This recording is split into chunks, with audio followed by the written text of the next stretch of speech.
हाय friends, मैं हूं Manav. Welcome to Movie Shoovy. क्या हाल चाल है? ठीक है जी।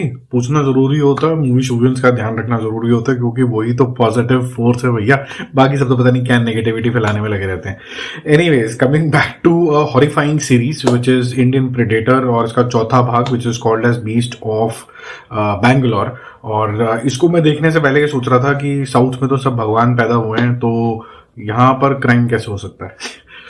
But jokes apart, human behaviour हमेशा सेम होता है। जो भी सेंसिबल लोग हैं उनको पता है कोई भी जो बिहेवियर होता है ह्यूमंस का, चाहे वो फिरंग कंट्री में ले लो चाहे यहाँ पर ले लो, कभी भी अलग नहीं होता। और ये एक रूपांतर आपको जरूर देखने को मिलता है Indian predator beast of Bangalore के अंदर, जहां पर एक हॉरिफाइंग सा बीस्ट तरीके का इंसान क्या कुछ करता है औरतों के साथ, किस तरीके से वो घर में एंट्री लेता है, घर में रेप करता है, मर्डर करता है और ब्रूटल मर्डर करता है। और जिस तरीके से इस सब रेप को ढकने के लिए वो लूट का सहारा लेता है। और लूटते टाइम जब वो झुमके निकालते टाइम या जो भी करते टाइम, जो वो हॉरिफाइंग तरीके से, ब्रूटली तरीके से अंग को डिस्टर्ब करते हुए सब चीजें करता है, वो काफी आपको एक बार खौफ क्रिएट करता है। और जिस तरीके से यहाँ पर उसका प्रेजेंटेशन भी है, हालांकि थोड़ा ब्लर करके दिखाया गया है, वो सब चीजें आपको एक बार हॉरिफाइंग इंस्टेंस पे लेके जाती हैं। आज मैं ज्यादा बात नहीं करने वाला हूँ इस सीरीज में क्योंकि मैंने आपको इसका जिस्ट दे दिया, और ऐसा नहीं मैं आपको कोई स्पॉइलर दे रहा हूँ। ये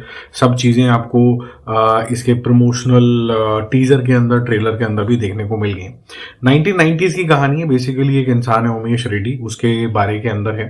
और वो इंसान ऐसा खौफनाक कैसे बन गया और किस तरीके से वो बैक टू बैक औरतों के साथ ये घिनौने अपराध करता चला गया, एस्केप होता रहा, बहुत बारी पकड़ा गया। और यही चीज आपको बहुत ज्यादा इरिटेट करेगी इस सीरीज के अंदर। Not because the series is made bad, because of the fact that the government and the police is so useless. आपको ऐसी फीलिंग आने लग जाएगी कि अभी तो आप बैठ के ज्ञान दे रहे हो क्योंकि आपको बहुत सारे इंटरव्यूज यहाँ पर देखने को मिलेंगे, पुलिस उसका इन्वेस्टिगेशन चीज हरण करेगी, but I call it as like you doing some kind of, वो बोलते हैं ना, पोस्टमार्टम।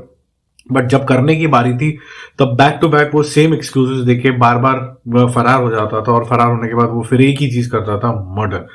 अब देखो, जब से नेटफ्लिक्स ने ये सोचा है कि वो ऐसे क्राइम, चाहे वो इंडिया में हो चाहे आउटसाइड हो, ऐसे वो दिखाया करेगा हम लोगों को, ताकि हम उससे कुछ सीखें, प्रिकॉशन लें।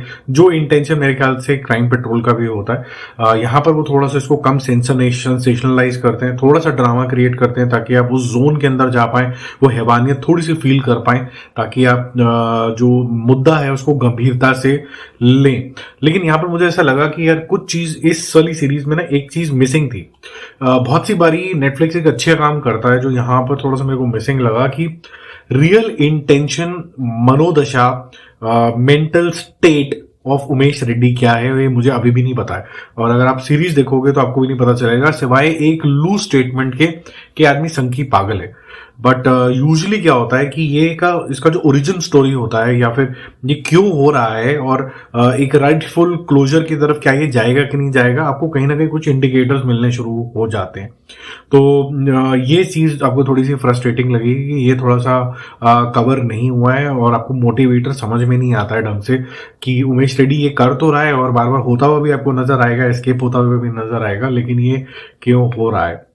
तो वो इसकी थोड़ी सी, मैं बोलूँगा, डाउन साइड रही है। पुलिस पे आपको बकायदा बहुत ज्यादा गुस्सा आएगा, प्रशासन पे गुस्सा आएगा, और किस तरीके से वो लोग काफी बैक टू बैक, जब तक क्राइम नहीं हो जाते, और स्पेसिफिकली बैंगलोर 1990s के अंदर कोई इतना ज्यादा कोई हब टाइप नहीं था जैसे आज आईटी हब वगैरह उसको बोलते हैं, तो नहीं था। तो जब क्राइम होने के इतना ज्यादा इंस्टेंसेस नहीं हुआ करते थे, तो ज्यादा सीरियस भी नहीं होते थे इसको लेके, कि जब तक बहुत ज्यादा क्राइम नहीं हो गया और एक पैटर्न पे नहीं हो गया कि एक इंसान घर में घुस जाता है और एक ही पैटर्न के अंदर वो रेप कर देता है, या फिर वो वुमेन के अंडरगारमेंट्स लेके भाग जाता है, और वो कौन है वो इंसान, तब तक उन्होंने कोई चीज करी नहीं। तो आपको प्रशासन पे भी उतना ही गुस्सा आता है जितना इस इंसान के ऊपर आता है, कि अगर हमने स्ट्रिक्ट एक्शन पहली बार ही ले लिया होता तो इसको ये मौका ही नहीं मिलता नेक्स्ट में जाने का।